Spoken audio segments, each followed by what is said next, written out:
Law enforcement is full of good cops and bad cops, but sometimes there will be no balance. These police officers would arrest innocent people and charge made-up cases against them. And sometimes they mess with the wrong guys. What if the saviors turned into villains? Do you want to know how these police officers learn their lessons? On number 3, we have Florida deputy versus FBI agent. You are now looking at Gordon, a deputy police officer in Florida. Gordon was working in his office just like any other regular day. He was checking some files of recently reported crimes when he got a sudden phone call from Alexis Hatton, who claimed to be an FBI agent. Alexis asked Gordon to meet him somewhere other than his office. Even though Gordon was suspicious at first, he decided to meet Alexis. When he arrived at the place, Gordon saw Alexis waiting in his car. He slowly approached Alexis with his body camera turned on. Alexis asked him to enter his car, but Gordon refused. He said that unless he explains the situation, he wouldn't turn on his body camera or enter his car. Alexis showed him the identity card and asked him to take a look at it. Gordon didn't check thoroughly and he became more suspicious. He arrested Alexis and locked him up in his car for a long time. Alexis had breathing trouble and he struggled to take a proper breath. Gordon turned a deaf ear to all the requests Alexis made and continued standing there. Within this time, the higher official interfered and asked Gordon to let Alexis go. He was shocked to know that all this time Alexis was right. He was a real FBI agent who was on a secret mission to check whether officers were arresting innocent people with no evidence against them.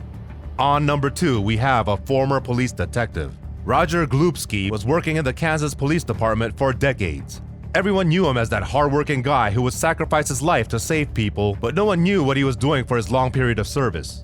Glupski targeted black people during his reign of service as law enforcement officer.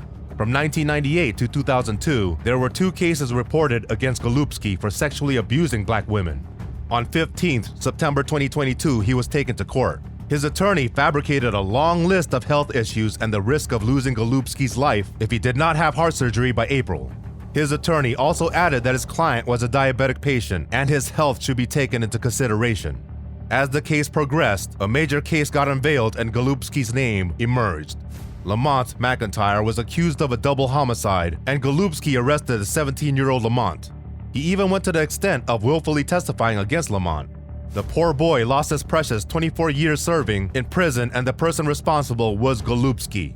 The officers of the Kansas Police Department were investigated, and they had to go through several rounds of questioning by the FBI agents.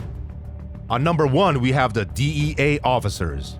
The DEA officers worked diligently to prevent the use of illegal drugs. But this was not the case for the DEA officers in Nassau. James Darrell Hickox and Joshua Array were 2 DEA task officers who got arrested by the FBI agents. It was in March 2022 this event unfolded. Both police officers committed several crimes in their domain, but what they did the most was supply drugs. James possessed drugs in great amounts to sell to his customers. Cocaine was the drug he sold the most, and he had customers waiting in the queue to purchase drugs from him. The case of Joshua was a bit different as he also possessed illegal firearms when he was caught by the FBI agents. They were both arrested on the very same day, but did they work together?